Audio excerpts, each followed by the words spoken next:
everybody, and welcome to the Aggieville Alleycats podcast, where come rain, shine, or anything in between, we're here to deliver to you the Kansas State sporting news that you so love. I'm Ace Edwards, right alongside Connor Baltazar. And welcome to the weekly recap. And just from top to bottom, going to be going over Catsketball recruiting, volleyball, soccer, and a baseball announcement. And then, of course, the famous, quote-unquote, wacky segment of the week. But let's just dive straight into this by talking about men's Catsketball recruiting. And that is, they have a brand new commit for the 2023 incoming class. And that is three-star forward from East St. Louis, Illinois, McCaleb Rich, who held offers from MU and Ole Miss, and allegedly K-State managed to fend off pushes from both schools towards the back end of the recruitment in order to secure McCaleb Rich. So while the rich get richer, we can talk to Connor. And Connor, what do you have for him on what do you have about McCaleb? Right now, the main aspect of his game seems to be just that he's an absolute athletic freak. A lot of his highlights are him getting way above the rim and blocking shots or just throwing it down. He does have a bit of a slept on shooting game. It's nothing phenomenal. And it's something that if he were to develop it, he would be a 4-star top 50 prospect in my mind.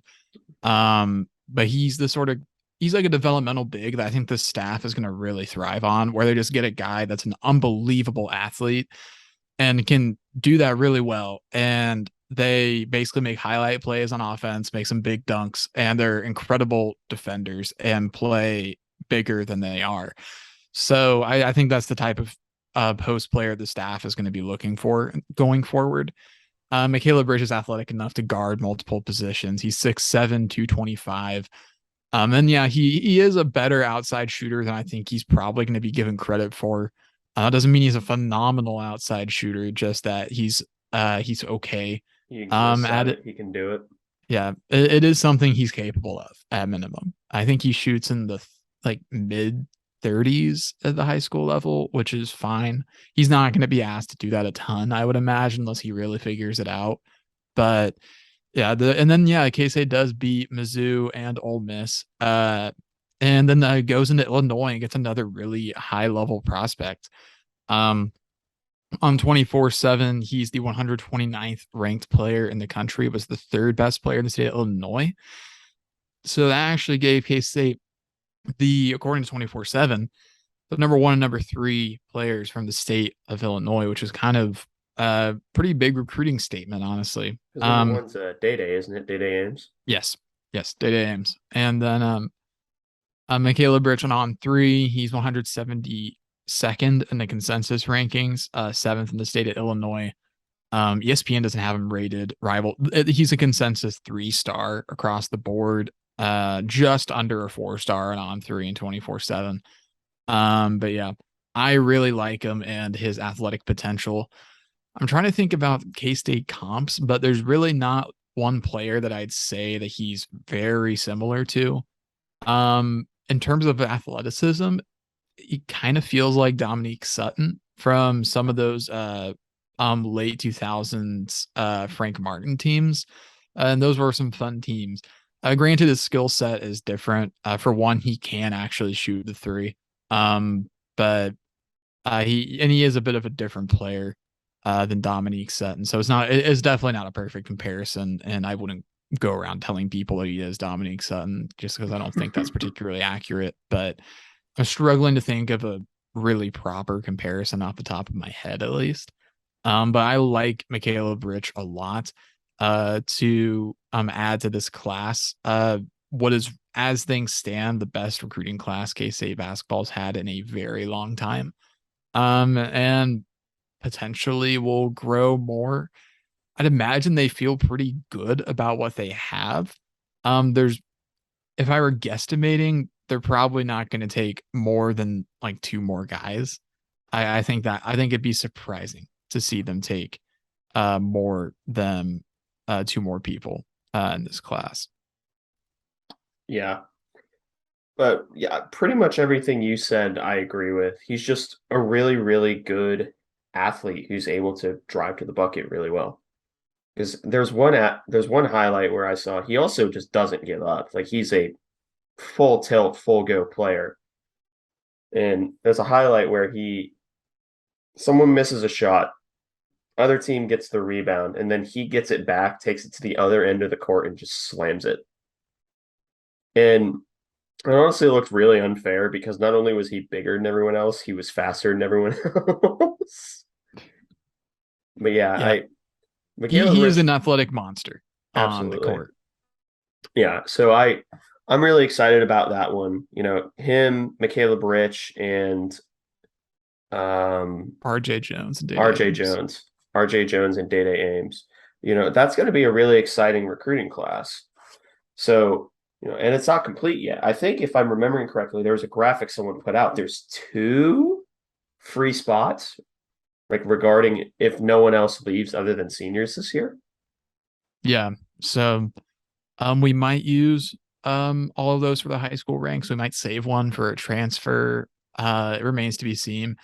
Based on how recruiting is going, it seems like the staff is going to want to go for bigs in the portal, Mhm. or JUCO bigs rather than bring in a big and develop them.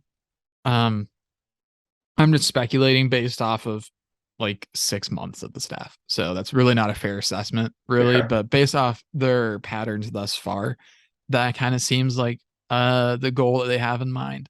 Mhm. But again, it remains to be seen. Yep. But no matter what the future holds, Michaela Rich has committed to us a few days ago, and we're happy about it. So, welcome to the Doom Tank Clan and the family, Mr. Rich.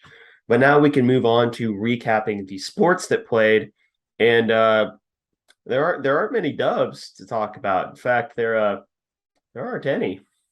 There aren't any dubs to talk about this week. But they can start off with the volleyball recap, and the first one was a it's just a painful loss in the Sunflower Showdown against KU. I was actually in attendance this game. I was in like the second row, and it was, we first 2 sets, everyone kind of felt bad. First, let's go over the scoring. First 2 sets went to KU 25 to 19 and then 25 to 23.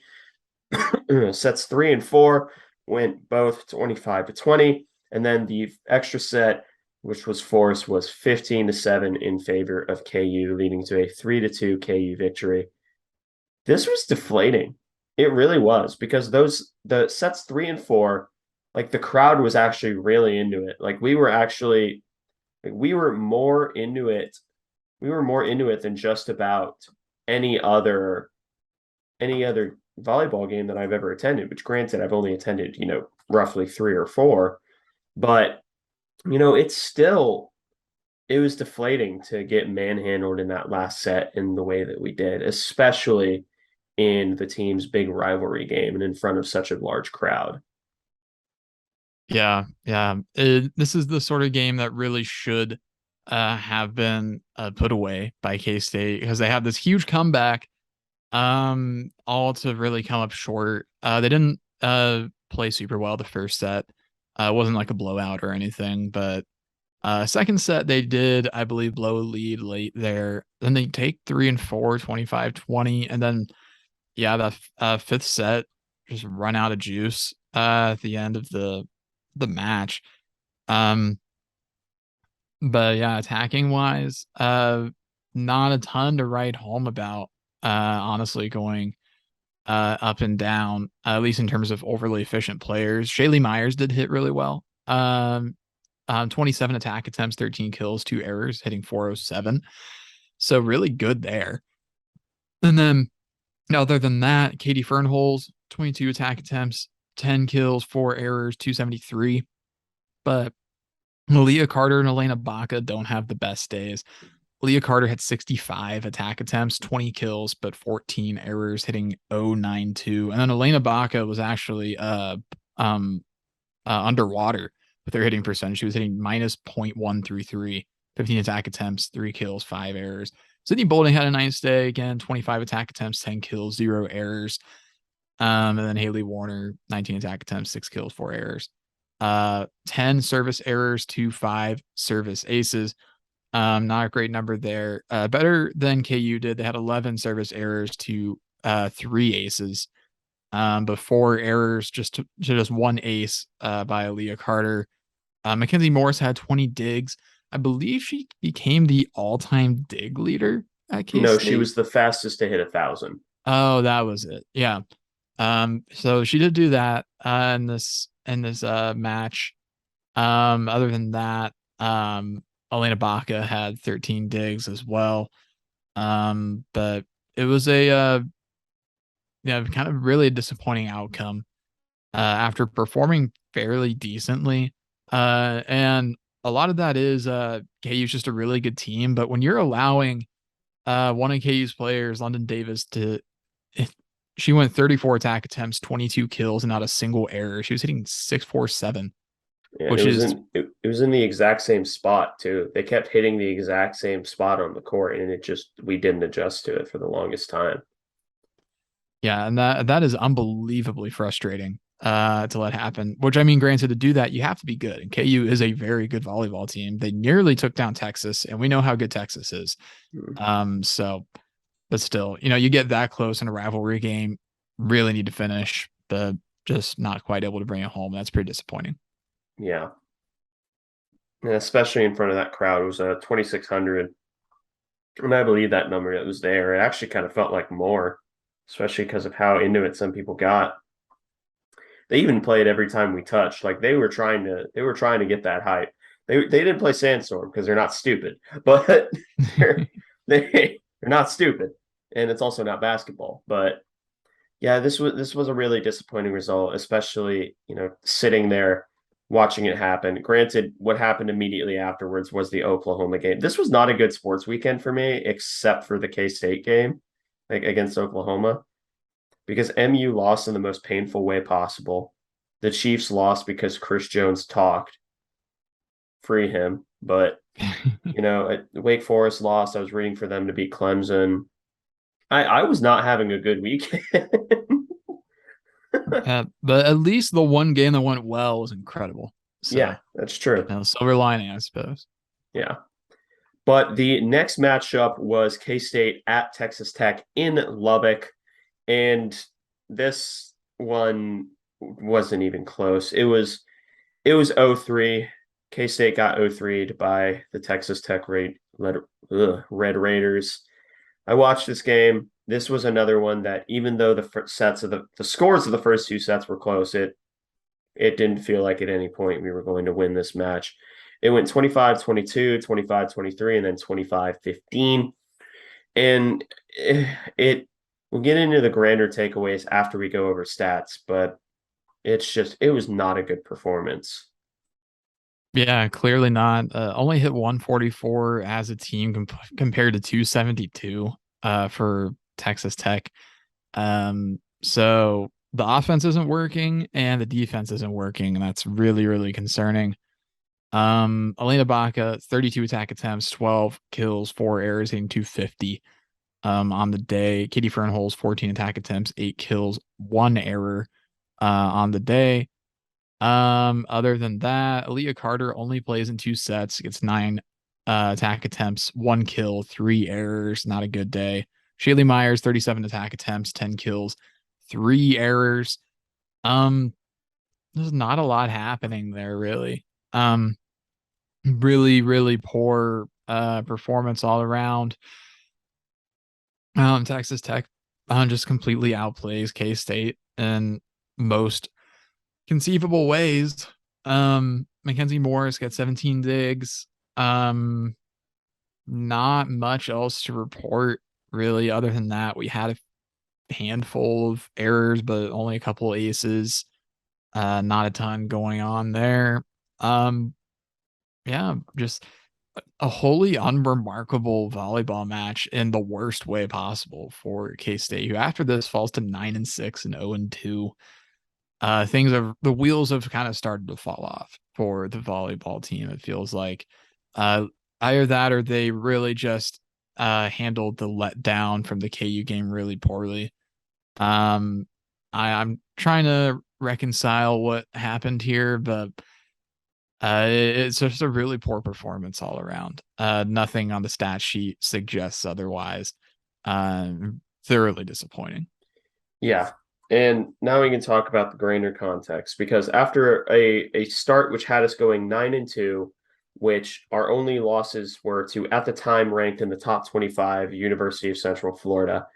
And then the other loss is to Loyola Chicago, who's a solid squad.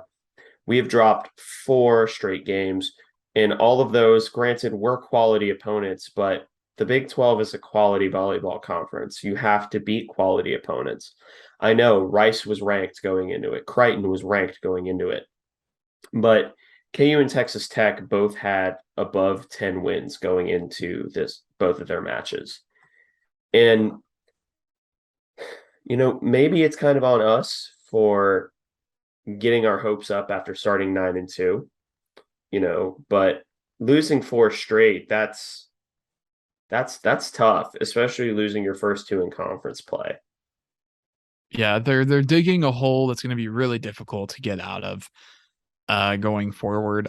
A lot of things are going to have to change and go the right way for volleyball going forward, but at the end of the day, I feel like a lot of this is just going to come back to they're just not a particularly deep team, not even in terms of quality, just in terms of pure numbers. I mean, there's only, I think, 12 or 13 on the roster. So it's not like there's a lot there to really work with. So it's going to be difficult there. And then they've been kind of perpetually a young team for a while now. And the volleyball program has been kind of treading water these last few years, I feel like, as they're kind of in athletics limbo because the volleyball facility isn't done yet. But they're not in a Hearn, which was their place. So the whole program is really just Purgatory. yeah, it's just a very strange spot to be in. And then on top of it all, they're really just not having they're in the middle of a real rough patch in terms of on the court performance. They really, really need to come back this weekend and take care of business against Iowa State. They really just need to put up a W more than anything right now. I think that they just need to do something to right the ship because the season could be the season could get going in the wrong direction really quick and become difficult to stop because there's probably not going to be a lot of gimmies in this conference, if any at all. So No, yeah, I agree. It's just really concerning to have a competitive game against KU, your rivals at home, and then get smoked on the road. It's concerning. It really is for the outlook of the season. But the next volleyball matchup is this Sunday against Iowa State in Bramlage. So if you're not doing anything else, please be sure to drop by and support the Volleycats. But next up is the Soccer Cats. They had one lone match this last week, and it was a loss up against, at the time, 8-2-1 Oklahoma State. We were 1-0 in conference. K-State unfortunately fell 1-0, and that moves K-State to 4-5-2 on the year with 0-1-1 in conference. And I mean, the scoring was done quickly. The goal was done in the 5th minute. So, the rest of the game was thrilling. yeah, sometimes soccer is like that. Uh, that just kind of happens sometimes. Soccer's a weird game where it really does. The scoring can happen early, it can happen late, it can happen in the middle, it can just be kind of consistent throughout.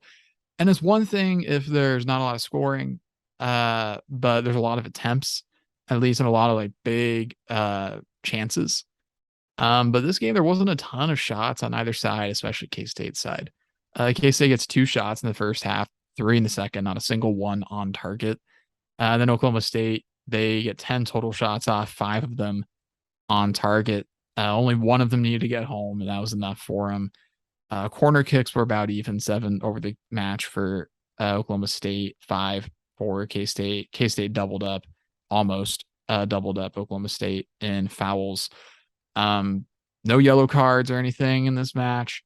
But yeah, tough one to drop the points on because you go and you're able to salvage a point against Iowa State, but you'd really like to see the team come back and at least split the points with Oklahoma State at home.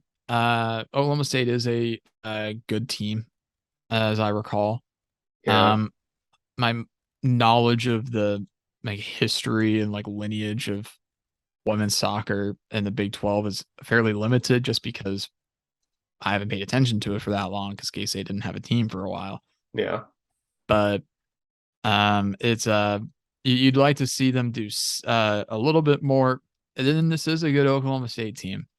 To be fair, they only have one loss on the season, and it was a 2-1 loss at Miami. And they just went out and beat KU 2-0. So 1-0 is not the worst result in the world, but it is a little bit disappointing. Because this was a big opportunity to take down a larger school in the overarching like realm of women's soccer. Last year they got close a lot. They had some really big draws last year, which is weird to say, but I mean when K-State's like drawing with ranked teams, that is a big deal. But yeah, they unfortunately just couldn't bring it home, which it's too bad. But um, more games to be played.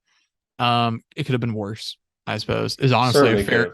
Is honestly a fair assessment of this match. It definitely could have been worse. But Yeah, speaking of could have been worse, it has the potential to be worse the day that this episode releases.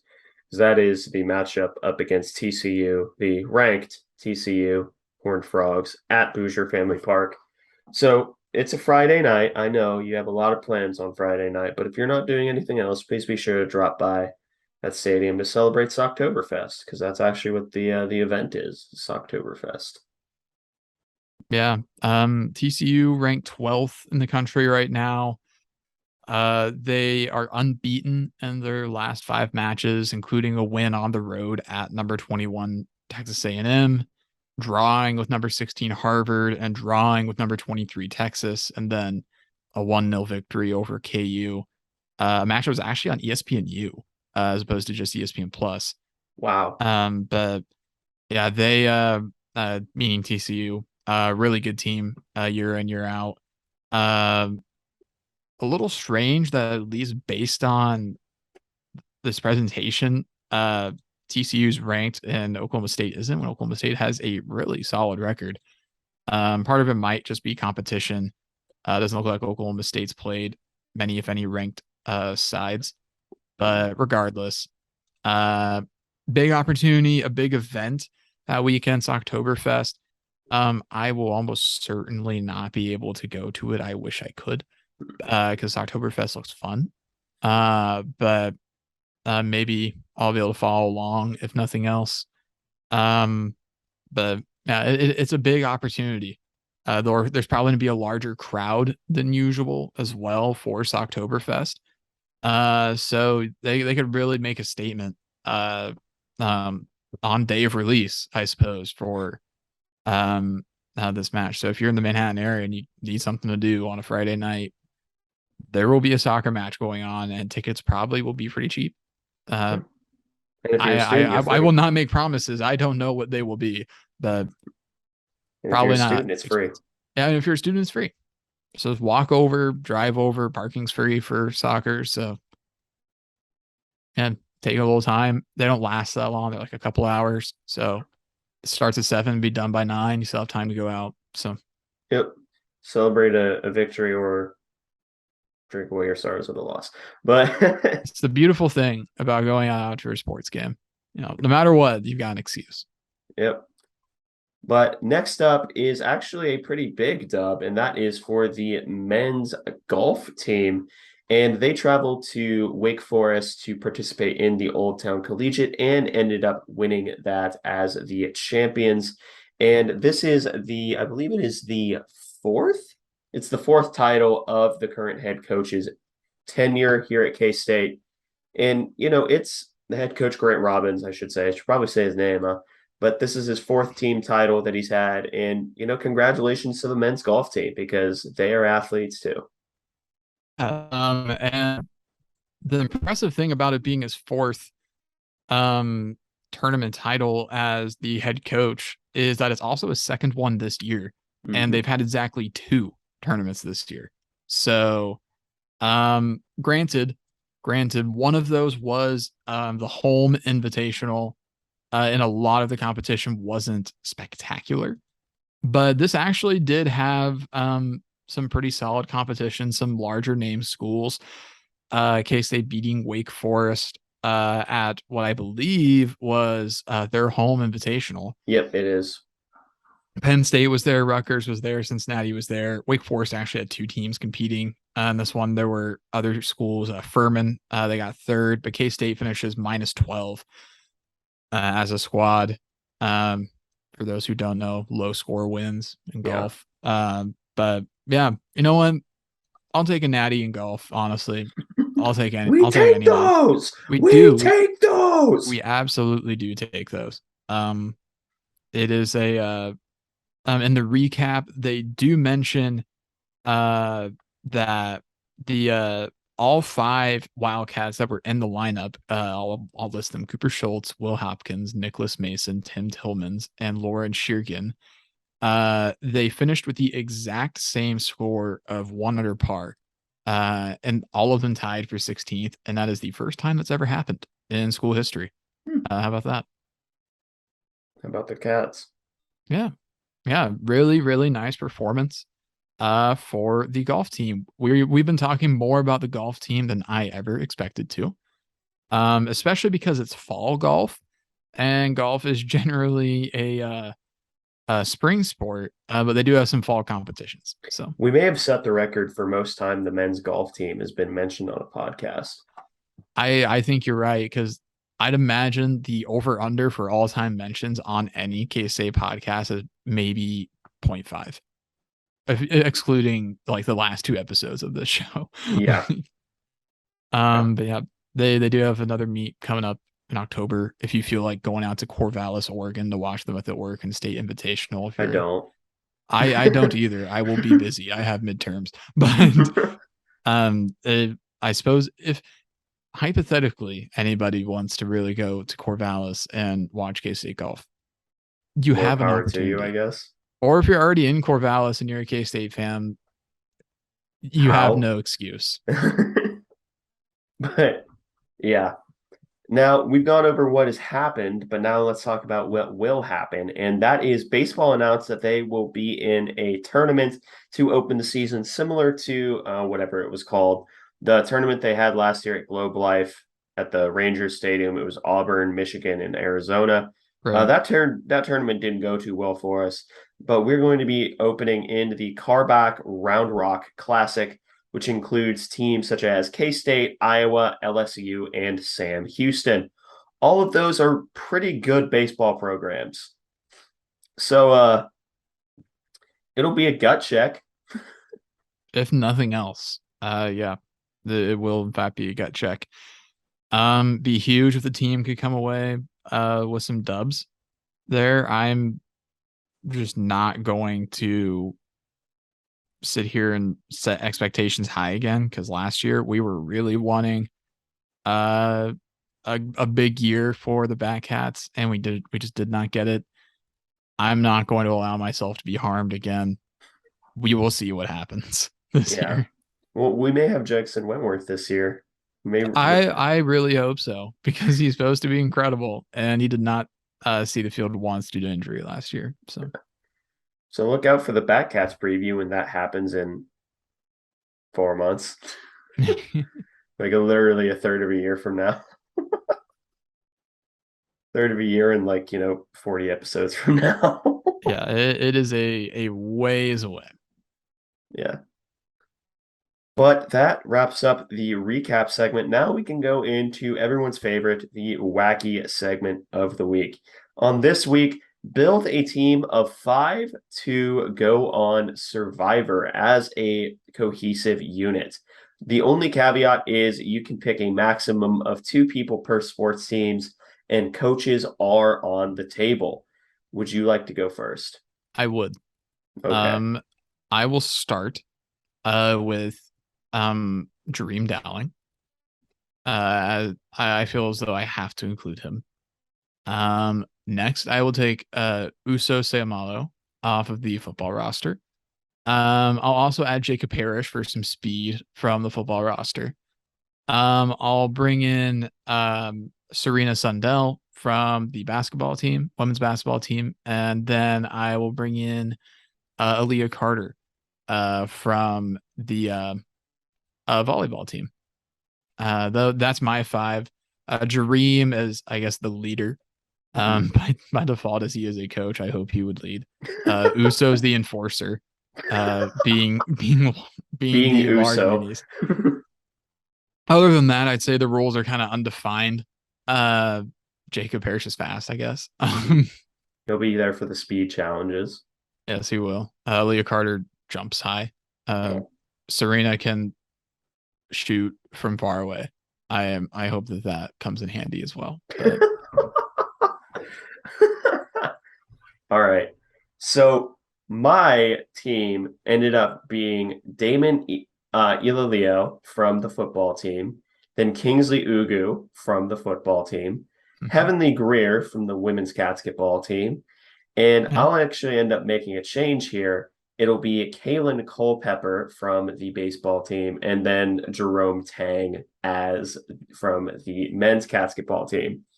As for why, Damon Ilalio, because Uso was taken, because Uso was taken, and we still need that big-bodied enforcer. Then after that, Kingsley Ugu, because you can, just get 2 enforcers out there. And Kingsley Ugu seems like, he seems like the kind of guy that would enjoy being on Survivor. Like he'd have a grand old time doing it. Follows us on Twitter, Yeah. so he's a man of taste. Yeah, But yeah. Fair enough. then Heavenly Greer, because if she gets the opportunity to play this year, she's finally escaped the NCAA, which means that Yeah. I trust her to do literally anything. She should get to do something. She, Like, even if she doesn't get cleared by the NCAA, like they should at least let her go do Survivor so she can do something. yeah, please. And then Kalen Culpepper, because he's a good all-rounder, like just like he is on the baseball diamond. He's a good all-rounder.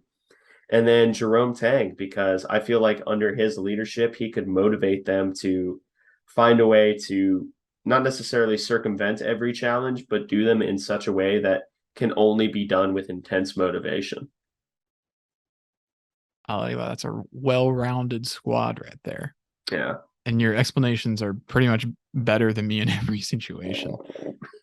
I was just like, he fast, he jump high, She shoot. she shoot ball, he ball. big, He like, big. he is dream. He's dreamed out.